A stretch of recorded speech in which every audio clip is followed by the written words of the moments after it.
Olá, bem-vindos a mais um episódio do Sustent Talks, o nosso podcast, o nosso videocast sobre agenda de desenvolvimento sustentável, sobre sustentabilidade nos negócios e transmitir a nossa visão sobre o Brasil como berço de investimentos dessa nova economia.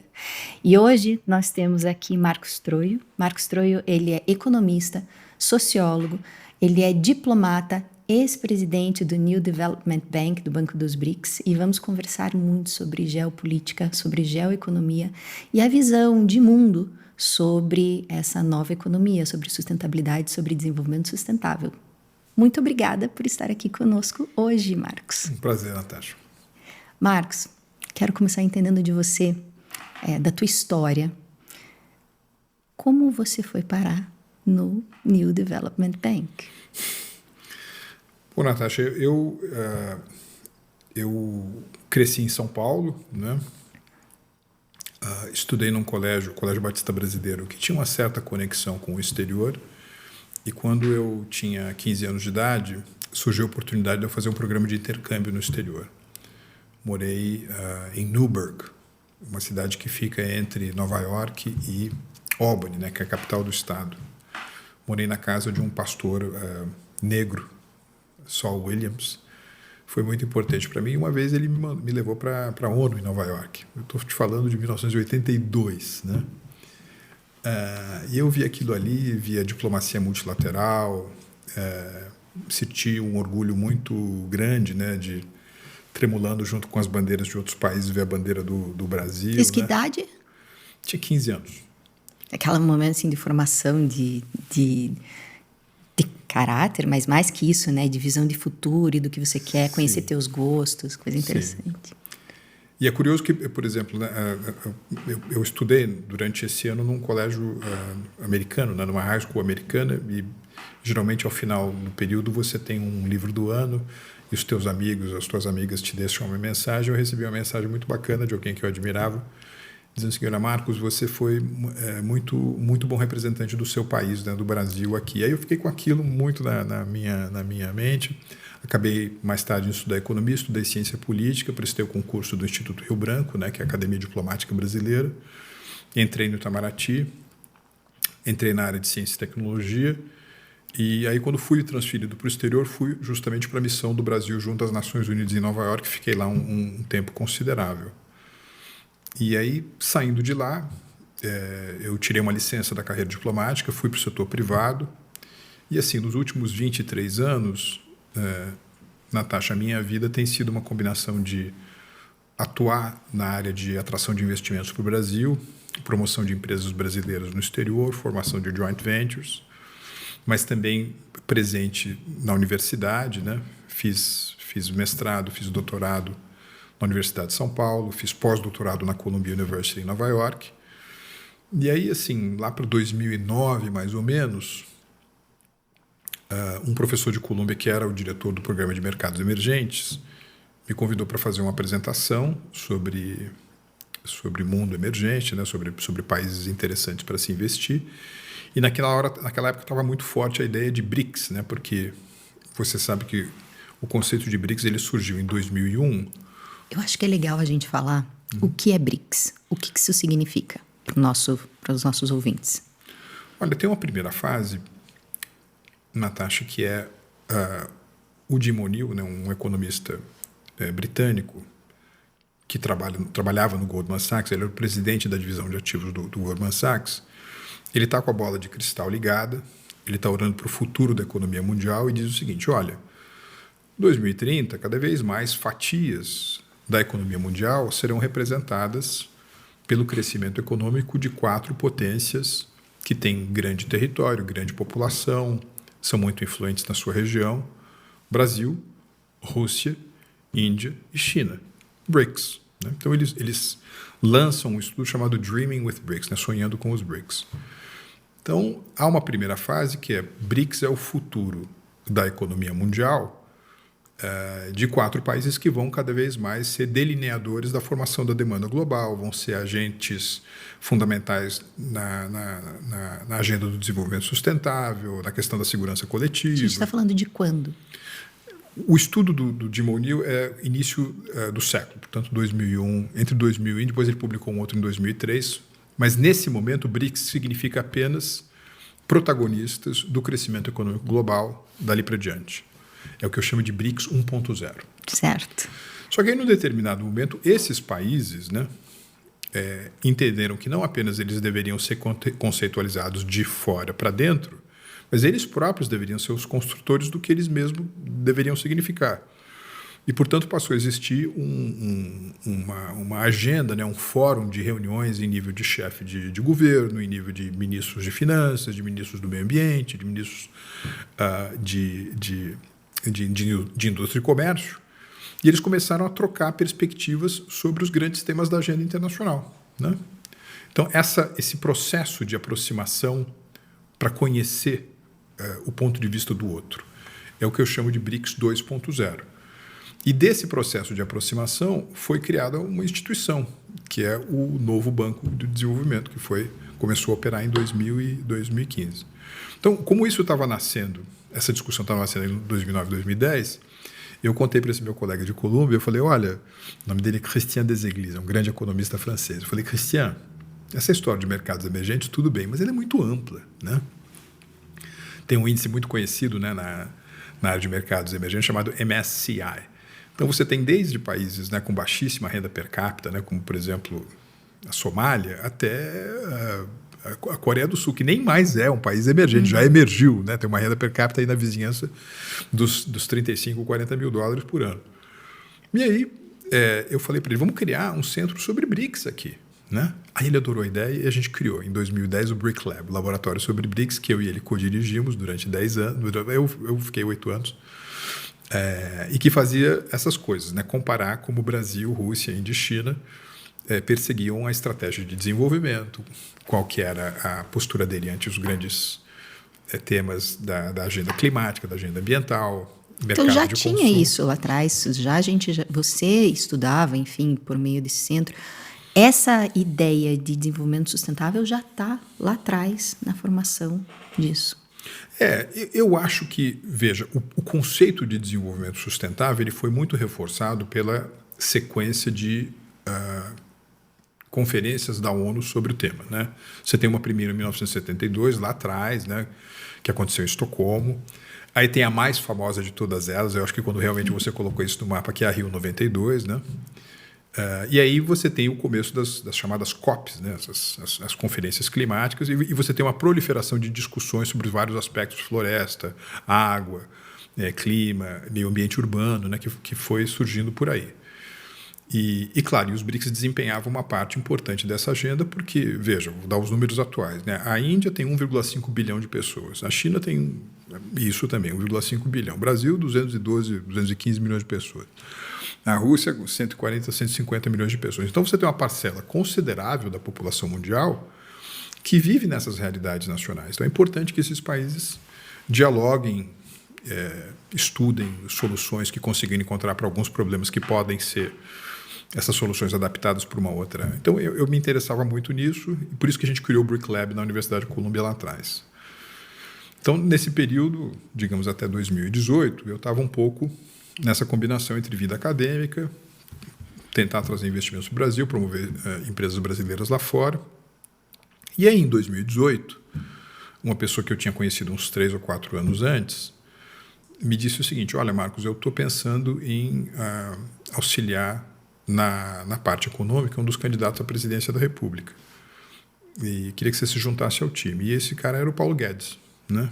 Então, do início de 2018 até as eleições de outubro, a gente se reunia com regularidade no escritório do Paulo Guedes para preparar o que seria a agenda caso essa agenda saísse vitoriosa das eleições de outubro. E aí, quando enfim, o presidente Bolsonaro foi eleito, Paulo Guedes é escolhido ministro da Economia, e o Ministério da Economia era uma realidade bastante abrangente, né? Porque ele acabou congregando pastas que em outras administrações estavam todas esfaceladas.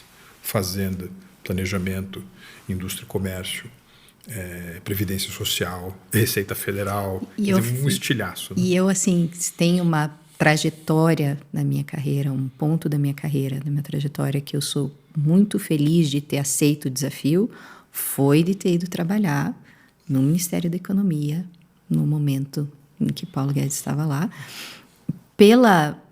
Eu trabalho com infraestrutura, né? A minha história, a minha escola, a escola de infraestrutura, PPPs e concessões. A Secretaria Especial, né, para PPPs, para parcerias de investimento, estava sob a égide do Ministério da Economia. Claro. E o quanto que uma visão sobre essa relação entre público e privado na gestão dele, do Ministério, fez diferença para a compreensão, enfim, de como que essas parcerias deveriam acontecer. Sem dúvida alguma, Natasha, mesmo porque eu acho que você toca num ponto fundamental, que é importante dessas frentes todas estarem muito bem coordenadas, né? Dependendo da administração, né, que está em Brasília, fazenda vai para um lado, planejamento para o outro, parcerias públicos privados vão para um terceiro destino, quando você tem que ter uma visão muito articulada e coordenada dessas coisas como um todo, o que, na minha opinião, aconteceu durante essa gestão a qual a gente contribuiu, que foi a gestão Paulo Guedes. E eu fiquei na área de comércio exterior e assuntos internacionais. Então, eu era também o responsável pela interlocução com o Fundo Monetário Internacional, Banco Mundial, etc. E aí, quando fui presidente do Conselho de Diretores do Banco dos BRICS, né, em 2019, e aí, quando era para ocorrer a sucessão, né, na presidência executiva, eu fui o escolhido pelo Brasil, né, para ser votado pelo Conselho de Governadores. Então, em 2020, eu fui para lá. E o que você acha que você sentiu deixou de legado? Qual o teu sentimento sobre o legado que você deixou? Foi 2020 a 2023, certo? Isso. Então, 3 anos, tempo importante de trabalho lá. O que é o teu sentimento? Se sente feliz pelo trabalho que você executou? E mais do que isso, na hora que você foi lá e sentou na cadeira, a tua visão sobre desenvolvimento mudou em relação ao que você tinha para o momento do vamos ver mesmo, né? Agora a caneta decisora está comigo. Sobre ter conseguido fazer tudo o que você quer, seguramente não, né? Então, é uma espécie de arco-íris do meu coração, né? Quer dizer, algumas coisas que eu achava que eram importantes avançaram e outras avançaram menos do que eu gostaria, né? Ou numa direção que eu não tensionava. Porque é o limite. No limite, assim, Natasha, você sabe muito bem, você é uma das principais protagonistas hoje, né, no Brasil nesse tema de parcerias público-privadas. É muito difícil pensar num setor econômico que gera tantos efeitos multiplicadores, né? Por exemplo, né, em levantar os índices de produtividade, quanto o investimento infraestrutural, né? Então, por exemplo, China e Botsuana podem ser países muito diferentes, né? O Brasil e o Uzbequistão podem ser países muito diferentes, mas todas essas nações têm uma grave insuficiência infraestrutural. A China correu atrás do prejuízo e em muitas áreas ela é uma referência, mas mesmo um país como a China ainda precisa de muita infraestrutura. Então há digamos assim, uma distância que só pode ser medida em anos-luz entre as necessidades por infraestrutura no mundo emergente e aquilo que pode ser financiado, né? E aí você tem essa família dos bancos multilaterais, né? Banco Mundial, Banco Interamericano de Desenvolvimento, Banco Europeu de Desenvolvimento, Banco Asiático de Infraestrutura e Investimento. Então, se você pegar toda essa família junto, né, e levar em consideração que ela aprova cada ano para investimento infraestrutural, isso representa apenas algo como 5% Nossa. de todas as necessidades, né? Então, há um teto enorme entre o que esses bancos fazem e aquilo que é necessário. Porque você precisa de mobilização de recursos da sociedade, enfim, da comunidade internacional. Para fazer isso é necessário que cada um dos tesouros nacionais dos 193, 194 países que hoje tem no mundo integralizem capitais nessas instituições. E mesmo que você seja um país grande, do ponto de vista econômico, alta renda per capita, é difícil você convencer, né, o teu eleitorado, ou aquilo que em inglês se chama de constituency, né, os grupos que constituídos estão representados na determinação do orçamento, que você vai alocar uma fatia cada vez maior dessas coisas para um banco multilateral. Ou seja, que você não está focando no seu país, você está colocando num banco multilateral que vai ter aplicação, não necessariamente ali.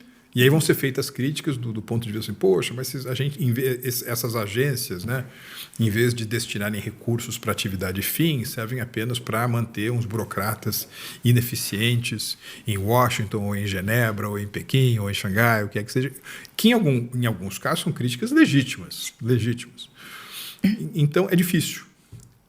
Essa é uma razão, e há uma outra razão que eu acho que é uma razão positiva, que é o seguinte, essas instituições, por exemplo, de Bretton Woods, né, elas foram criadas nos anos 40. Né? Hoje, né, estamos aqui no ano de 2024, Natasha, o ecossistema financeiro internacional ele tem uma maior biodiversidade.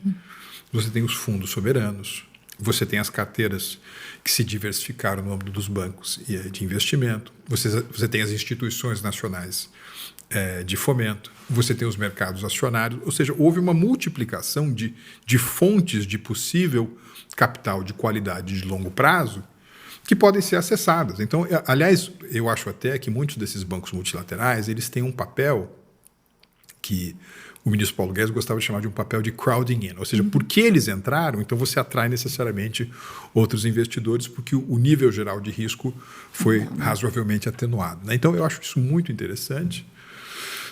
Não é para a gente ter muitas ilusões, que essas instituições elas não consertam o mundo, mas elas ajudam a encurtar distâncias. E tem uma outra coisa que eu acho também que é importante, que é o seguinte, eu acho que isso vale tanto para o novo Banco de Desenvolvimento como para o conceito de BRICS, como um todo, até recentemente. E depois eu vou te contar por quê.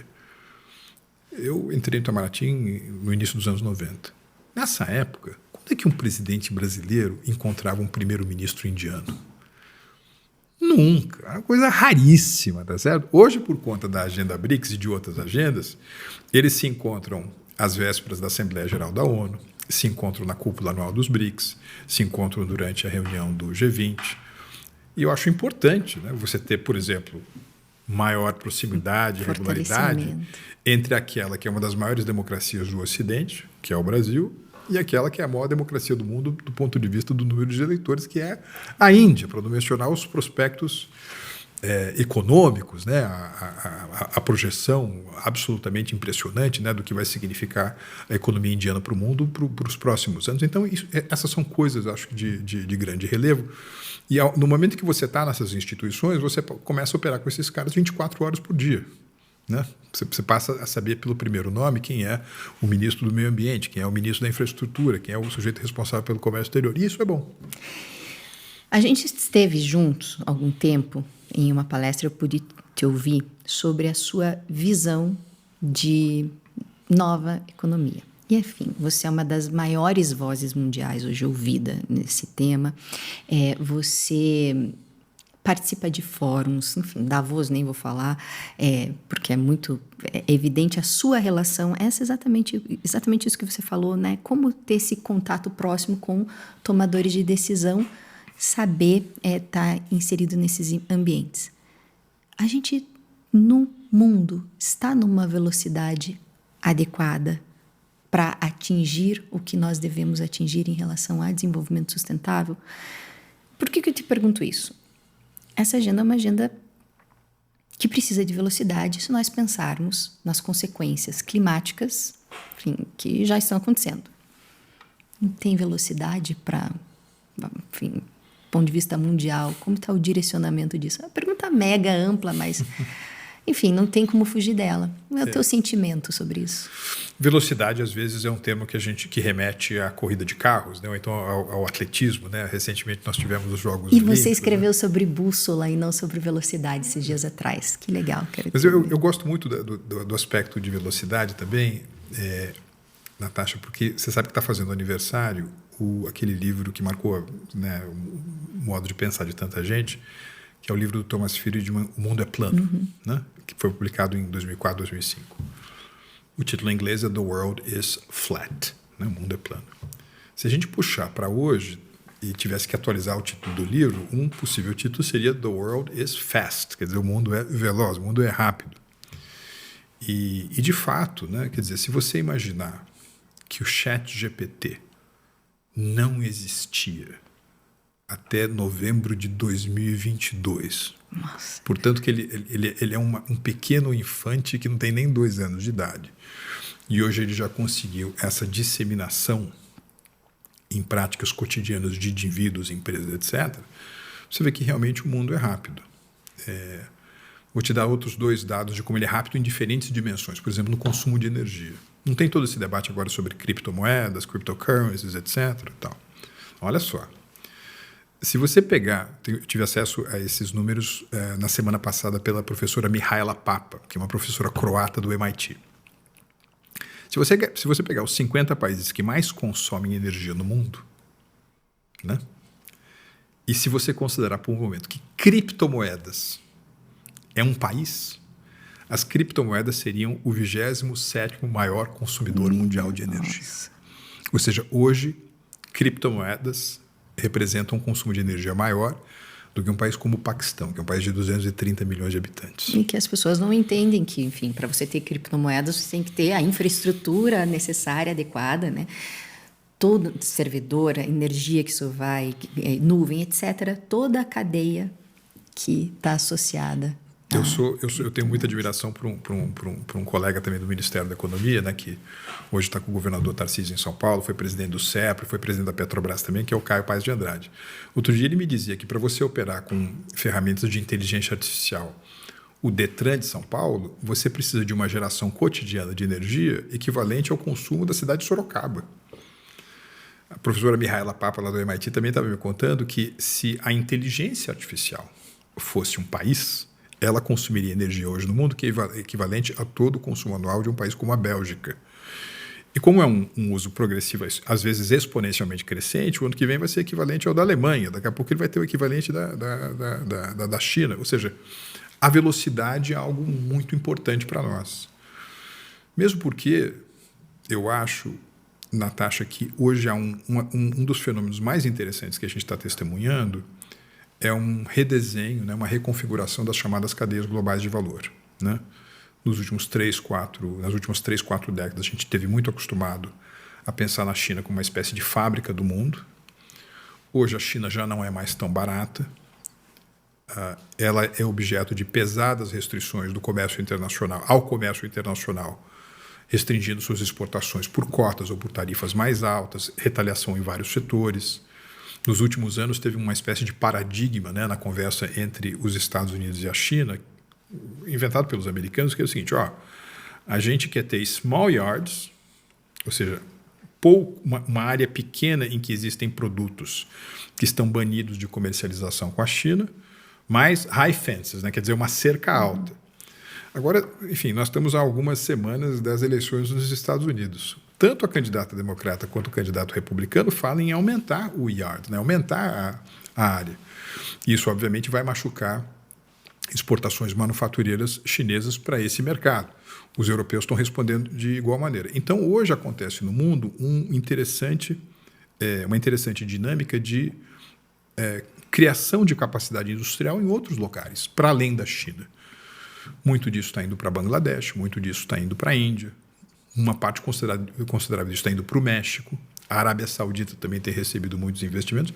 E o Brasil é um grande candidato, né? Por conta do tamanho do seu mercado interno, por conta da combinação com outras características de transição para a economia verde. O Brasil é um grande produtor de alimentos, tem um papel importante no campo energético. Então, essas marcas que o nosso país tem, se aproveitadas de maneira célere e rápida, mais uma vez o tema da velocidade, realmente podem fazer do Brasil uma das estrelas, né, da constelação do crescimento econômico nesses próximos anos. Pois é, daí você fala aqui de maneira rápida e um dos principais carimbos que o Brasil consegue colocar dentro desse produto, né, que pode ser fabricado aqui, é a questão de matriz energética limpa. Daí essa semana que passou, eu estava lendo uma matéria do Financial Times dizendo, puxa, nos últimos tempos, né, aí nos últimos meses, em diversas oportunidades, a energia em diversos locais na Europa, estava a custo abaixo de zero, ou seja, estava pagando para que o consumidor consuma energia. Então,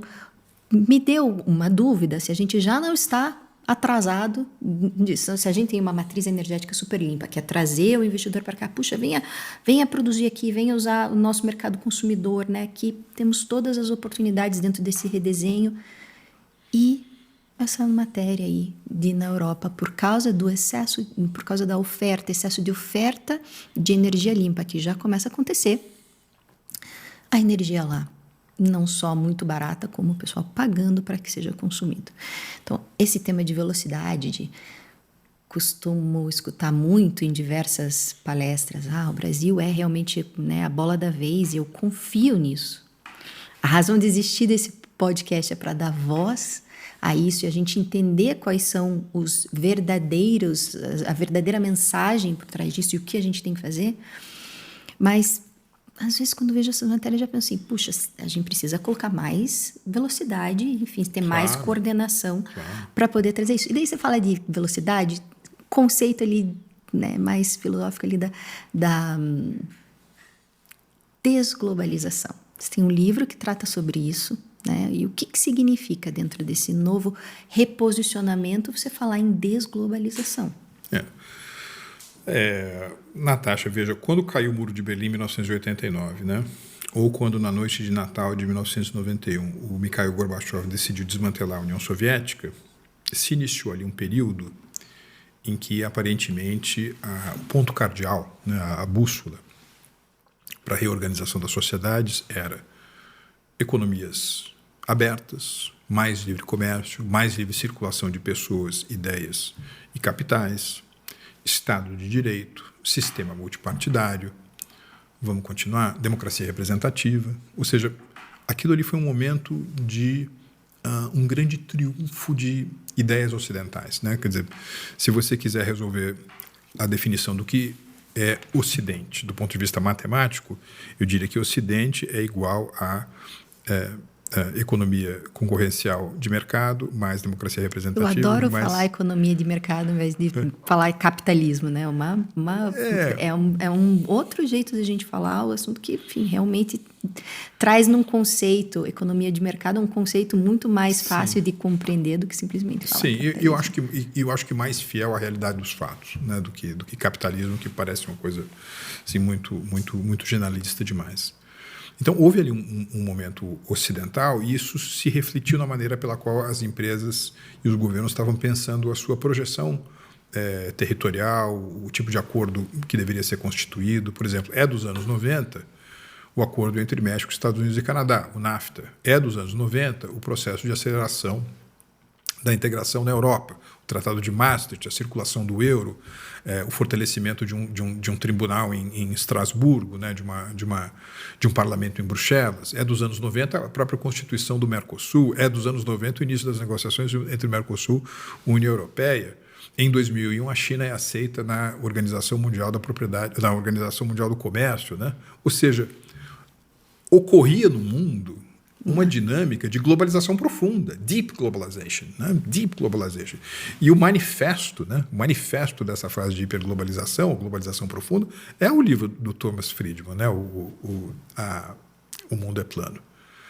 Agora você tem a queda do Lehman Brothers em 2008. Você tem um período que os economistas chamam de grande recessão. Você tem a reverberação disso nas crises econômicas dos países da Europa mediterrânea em 2011. Você tem uma mudança de perspectiva na China com a chegada do Xi Jinping ao poder de 2012 e 2013. Então, aquilo que parecia como uma viagem sem volta rumo a um mundo mais globalizado, com menos fronteiras, né, mais orientado pela ideia de eficiência, passou por um processo de freio de arrumação, tá certo? Então, portanto, se a gente fosse utilizar, vamos supor que isso fosse uma série da Netflix, né? Então, você teve um episódio, que é o episódio Deep Globalization, que vai, digamos, de 1989 até 2008, e aí, de lá para cá, a gente entrou num outro episódio, que é um episódio de desglobalização. Então, from deep globalization to deglobalization, da globalização profunda à desglobalização. Agora, eu acho que a gente deve entender desglobalização da mesma maneira que a gente entende o termo desaceleração.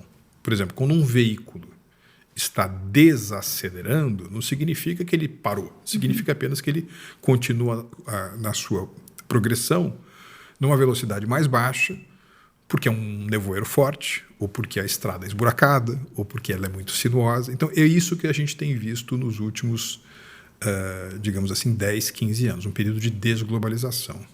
Agora, a própria desglobalização cria alternativas. Mas o que isso quer dizer, essa desglobalização? Quer dizer que eu estou colocando, a gente está deixando de usar as cadeias fora, internacional, para concentrar internamente as próprias cadeias, fazer a logística total de geração de riqueza dentro de casa?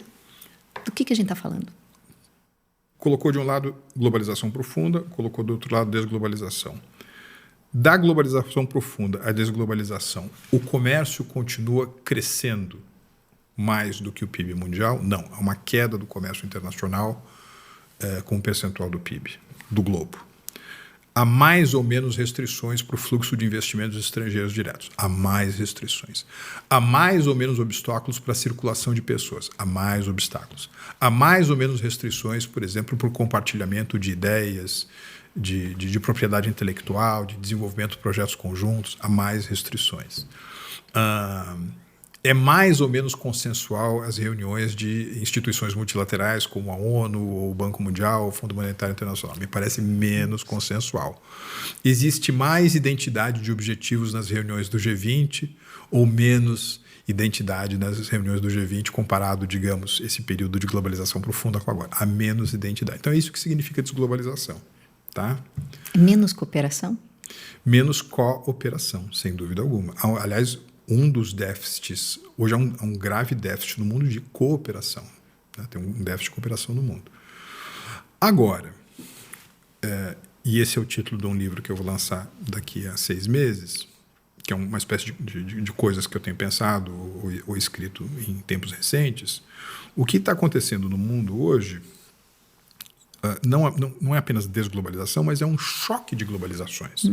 Né? Você sabe que o grande cientista político de Harvard, o Samuel Huntington, fez um texto muito conhecido, né, famoso, chamado O Choque de Civilizações, né, The Clash of Civilizations. Então, estou pegando emprestado um pouco essa inspiração para fazer um livro chamado O Choque de Globalizações. Porque você tem, por um lado, um epicentro asiático. Né? A Ásia se tornou o Greenwich, né, o meridiano geoeconômico do mundo. Com a pujança da China, com a pujança da Índia, com a pujança de outros países da região. Então, vejam, hoje, dos 193 países do mundo, 130 tem a China e não os Estados Unidos como seu principal parceiro comercial. Antigamente, quando você tinha eleições presidenciais no Brasil, os assessores dos candidatos iam fazer uma espécie de romaria em Washington, em Londres e iam também a Nova York. Hoje você tem estoques de liquidez, né, possíveis fontes de financiamento em Doha, ou em Jeddah, ou em Riad, ou em Abu Dhabi, ou em Dubai, ou em Singapura. Ou seja, essa geografia mudou. Então, isso não é que significa desglobalização, como foi essa fase que eu descrevi num livro de 2016. Significa uma nova globalização, uma outra globalização, um novo ciclo de globalização, que em muitos casos encontra-se em atrito, em dissonância com a primeira onda de globalização que nós tivemos. Existe um choque de globalização. O que é bom nisso para o Brasil? Né? O Goldman Sachs publicou um texto há mais ou menos 1 ano e meio que eu acho muito interessante. As pessoas lá estão... Tem muita gente inteligente, né? Eles veem o mundo de uma maneira muito apurada. Você sabe que da mesma maneira que nos Estados Unidos, né, nas eleições, você tem estados que recebem o nome de swing states, né? Então, por exemplo, em geral, a Califórnia sempre vota democrata, não é isso? Sim. O Massachusetts sempre vota democrata, o Texas sempre vota republicano. Agora, você tem estados, né, que podem ir para um lado ou para o outro. São estados pendulares, swing states. Então, esse pessoal do Goldman Sachs utiliza essa analogia para dizer que, geopoliticamente, existem geopolitical swing states, países que, por conta desse choque de globalizações, podem extrair benefícios pontuais de maneira muito estratégica de um ou de outro campo. E quais são, a meu ver, os 4 principais países, né, que podem retirar mais benefícios dessa situação, dessa conjuntura? A Índia, né? por conta do seu contingente populacional, por conta do seu estoque de pessoas na população economicamente ativa. É um país que tem uma trajetória de disseminação de tecnologias low-tech, frugais, muito interessante. É um país que tem uma classe gerencial, né, reconhecida pela sua excelência. Veja as empresas de tecnologia, né, de cada 10 empresas de tecnologia, 12 têm CEOs indianos. Então, enfim, a Índia, sem dúvida alguma. A Arábia Saudita, né? Hoje a Aramco é uma das 10 maiores empresas do mundo, e o que eles estão fazendo do ponto de vista do investimento na diversificação intensiva em tecnologia para além da indústria do combustível fóssil é muito impressionante. O México, né? Que não apenas tem a proximidade de uma economia gigantesca, como é o caso dos Estados Unidos, mas nos últimos anos conseguiu construir um acervo, né, de acordos de investimento e de comércio que permite acesso privilegiado a outras regiões do mundo. Então, o México é um grande candidato de absorver esses investimentos num contexto de nearshoring. E o Brasil, né, o nosso Brasil. Achei que não ia chegar, você falar do nosso Brasil. Só que aí o que é o problema? Né? Porque, por um lado, né, mais uma vez, se você pensar numa prova de atletismo, né, uma prova de velocidade de atletismo, você tem as várias faixas, né? Faixa 1, faixa 2, estão todos os concorrentes ali, os corredores alinhados. Por que o Brasil tem potencial de matriz energética abundante? Porque o Brasil é uma superpotência na produção dos alimentos. Porque o Brasil é um ator indispensável no campo da sustentabilidade, ele larga na frente. Ele larga na frente. Só que, vou dar apenas um exemplo, que é o exemplo dos tributos. A Arábia Saudita tem uma carga tributária com percentual do PIB em torno de 10%. A Índia tem uma carga tributária com percentual do PIB em torno de 18%. O México tem uma carga tributária com percentual do PIB de 19%. O Brasil, vem a gente, mesmo depois da reforma tributária, quando ela for plenamente implantada, se projeta uma carga tributária com percentual do PIB de 33%. Então, apesar da gente largar na frente, a gente está pesado demais. Isso machuca a nossa velocidade. Bioeconomia. Dentro desse cenário, a gente está falando de algo realmente relevante? A gente está falando de economia e Brasil posicionado como bioeconomia. E quando falo de bioeconomia aqui, me refiro a, enfim, né, a gente saber usar os nossos atributos naturais, inserir isso dentro da economia de um modo que não machuque a nossa, enfim, biodiversidade, a nossa natureza. Enfim, como é que você vê o elemento bioeconomia dentro dessa nova formação econômica que você coloca? Eu acho, Natasha, que ainda não existe uma definição universalmente aceita e, digamos assim, dicionarizada, né, pacificada de bioeconomia. Agora, vamos supor que a gente desenha um círculo aqui e o que tem na bioeconomia? Excelente agricultura você falar sustentável. Disso. Excelente você falar do conceito de bioeconomia, porque também é isso, né? Igual o conceito de sustentabilidade. Para você responder isso... O conceito de ESG é um conceito em aberto. Exatamente. Tá, então, vamos então primeiro colocar dentro o que significa essa bioeconomia. Porque se você vai falar bioeconomia, enfim, é algo que não é escalável. Então, portanto, como é que a gente vai colocar isso dentro de uma formação, né, de uma nova economia? Então, como é que é a tua visão sobre isso? Então, vamos lá. Vamos pensar o seguinte. Vamos supor que não fosse bioeconomia, mas fosse tecnoeconomia. Então, você desenha um círculo, o que tem que estar lá dentro? Semicondutores, tem que estar lá dentro. Algoritmos, tem que estar lá dentro. Grandes bancos de dados, tem que estar lá dentro. Computação em nuvem, tem que estar lá dentro. Esse é o ciclo. Bioeconomia.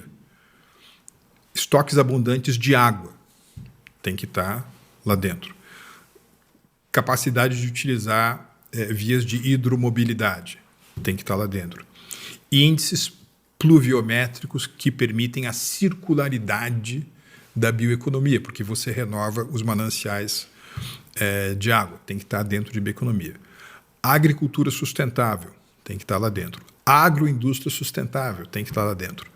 Inteligência artificial verde, ou seja, a geração de energia para fins de diversificação da matriz que alimenta os mecanismos de inteligência artificial. Isso é bioeconomia.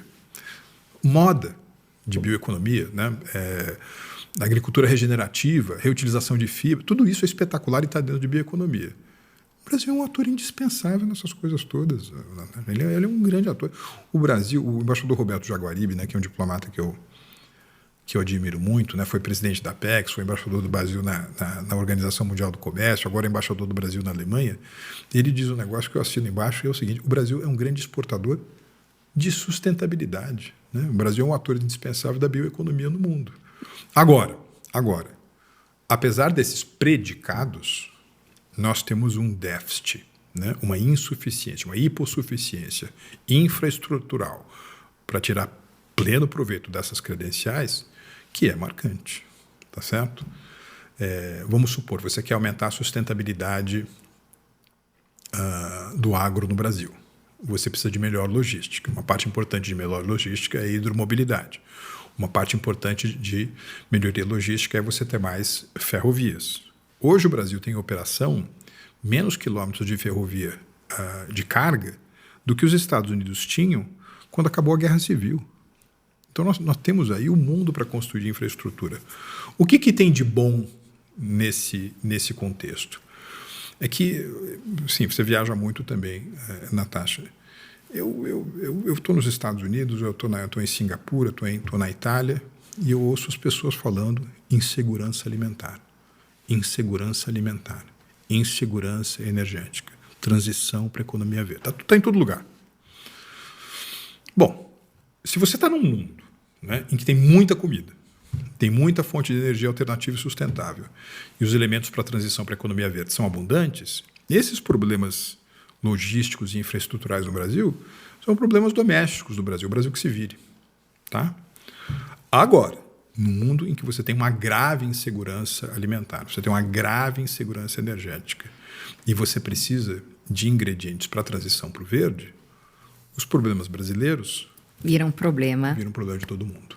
E porque é um problema de todo mundo tem que ajudar na solução. E eu vejo agora que existe muito capital disponível à busca de projetos viáveis, bancarizáveis, lucrativos, de longo prazo, que podem ser, digamos assim, uma grande entrada, né, de recursos para sanar a nossa deficiência infraestrutural. Mesmo porque, eu não sei se você lembra, Natasha, mas, por exemplo, eu quando era menino, eu brincava num jogo da Gro chamado War. Você chegou a jogar War? Maravilhoso. Jogou War? Não, cria caráter esse jogo. Era por causa do War que a gente descobria que tinha um lugar do mundo chamado Vladivostok, né? O Labrador, né?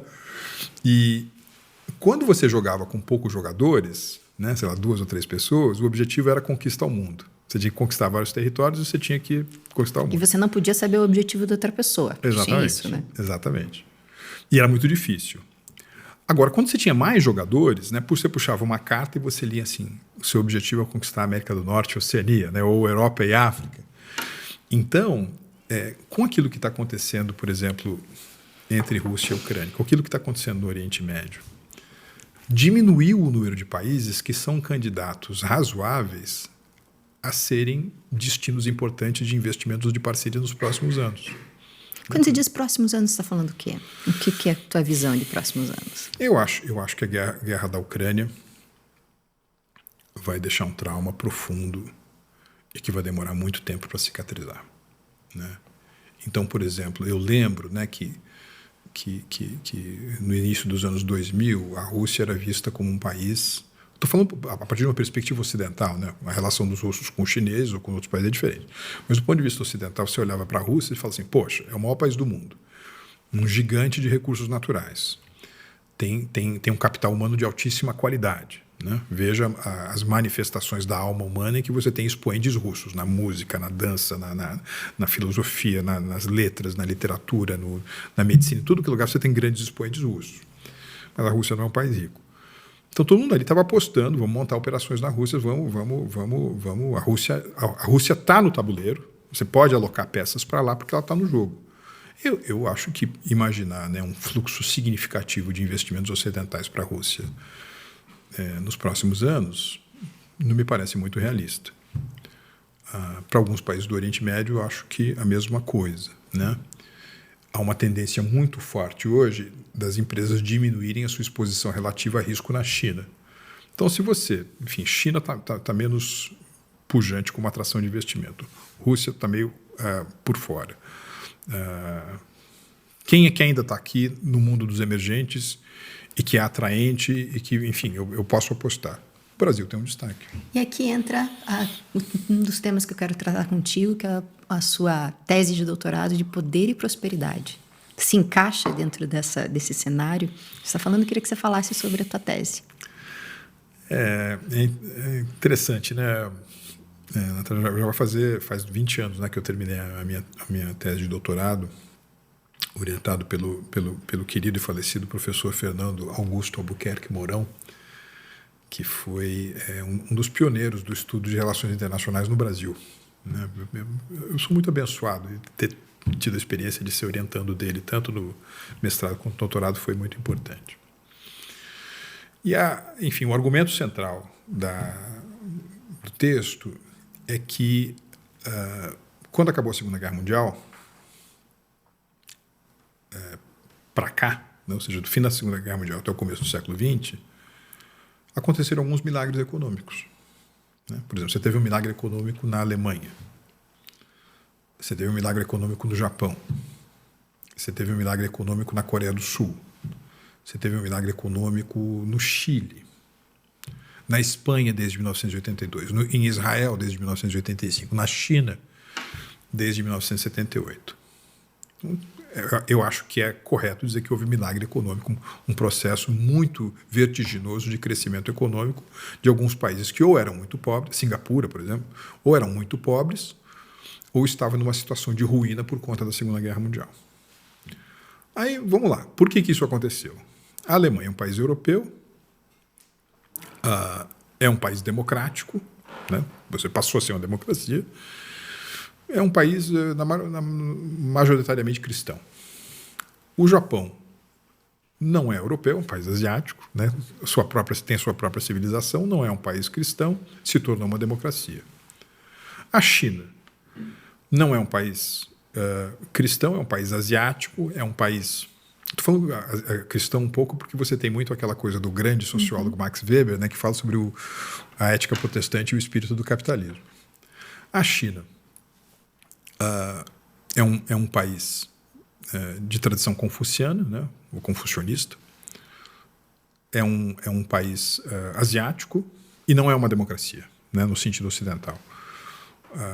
A Espanha, em 1982, com os pactos de Moncloa, ela começou a trilhar cada vez mais forte um caminho democrático, é um país europeu. Então, se você tentar explicar apenas porque que houve milagre econômico, porque esse país é asiático, ou esse país aqui virou uma democracia, ou então, na realidade, é porque ele é uma ditadura e que ele consegue avançar, você não tem o critério comum.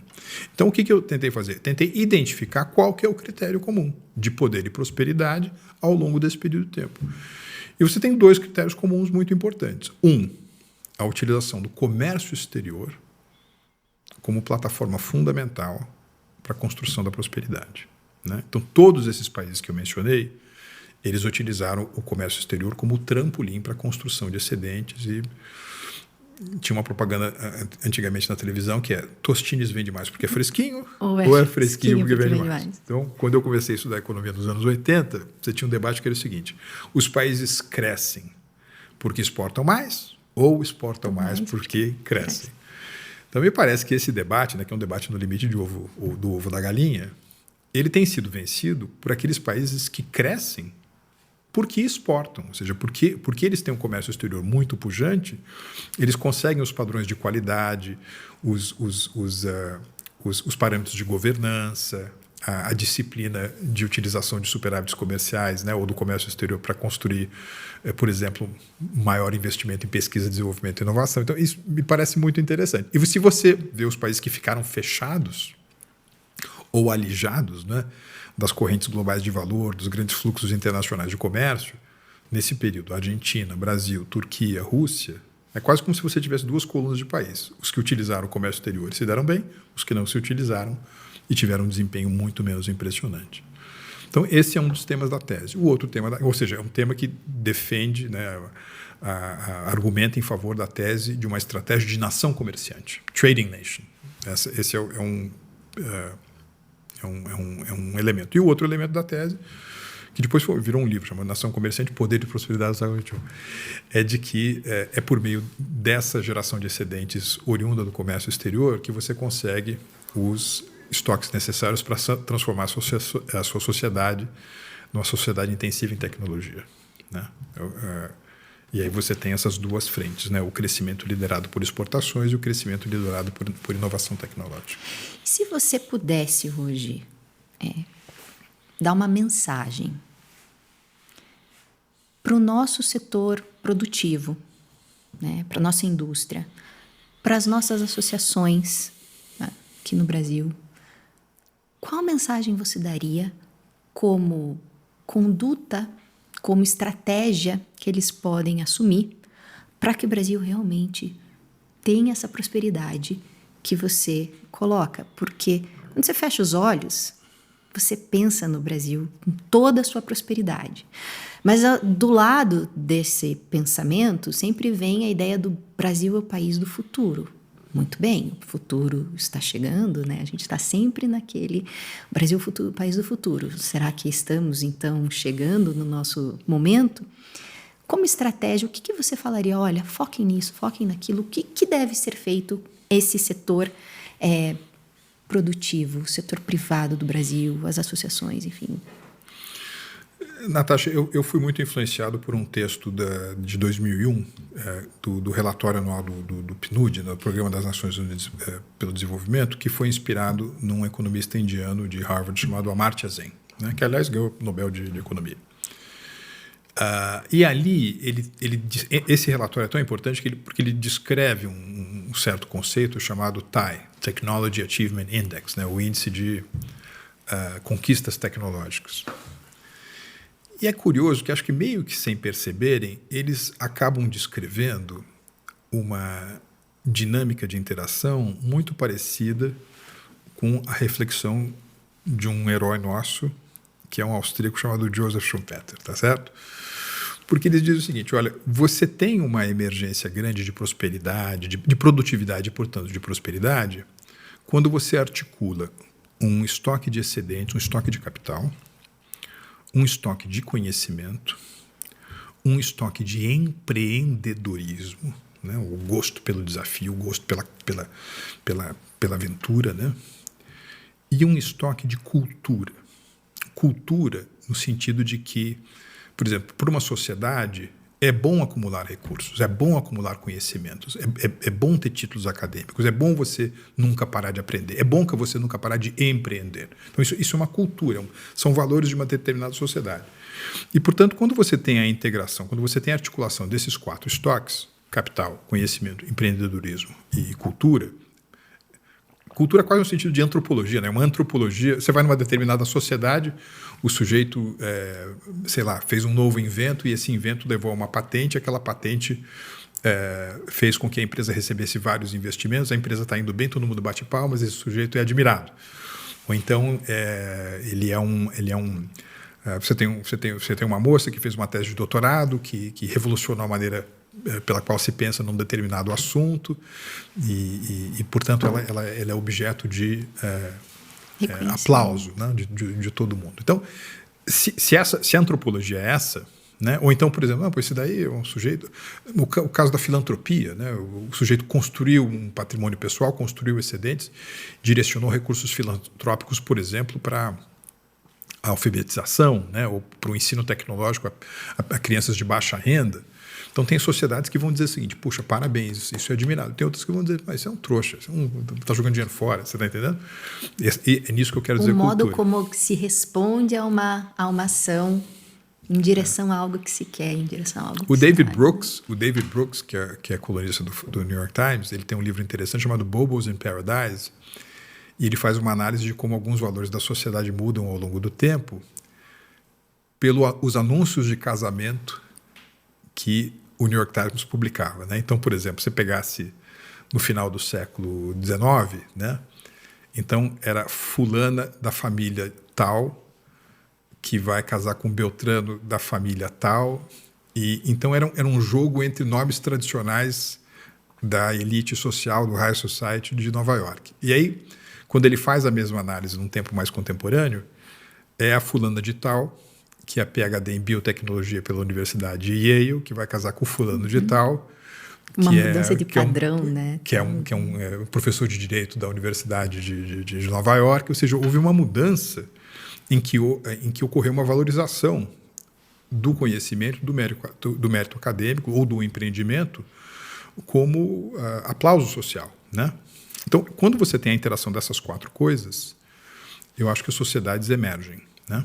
Ascendem. E se você fizer essa análise para o Brasil, né, porque a sua pergunta é como é que o setor produtivo precisa se posicionar, ora, vamos analisar o que a gente tem nessas quatro plataformas aqui. Por exemplo, estoque de capital. Hoje nós temos uma máquina de geração de excedente no Brasil chamada agroindústria sustentável. Então, muitos dos clusters, muitas das medalhas que a gente pode ganhar na Olimpíada da Prosperidade vão vir desse setor. Estoque de conhecimentos. Eu acho que a gente está um pouco para trás, né? Que universidades ou institutos de pesquisa que a gente tem de primeira linha, que tenham atividades que são também direcionadas, por exemplo, a mercado, a conhecimentos que vão se transformar em novas patentes, em novos inventos que vão revolucionar a vida econômica. Nós temos menos. Aqui a gente precisa fazer algumas coisas importantes, sobretudo na parte de base, educação de base. Estoque de empreendedorismo. Eu acho o povo brasileiro um dos povos mais empreendedores do mundo. É muito legal ver essa tua paixão, e eu sei disso da nossa conversa e de outras que eu acompanho, a tua paixão pelo Brasil e pelo brasileiro como empreendedor. Sim. Não, nós somos muito criativos, nós não somos muito inovadores, mas nós somos muito criativos, né? E às vezes a ponte entre ser um grande elemento criativo e um grande elemento inovador está na burocracia ou está na hipertrofia do Estado.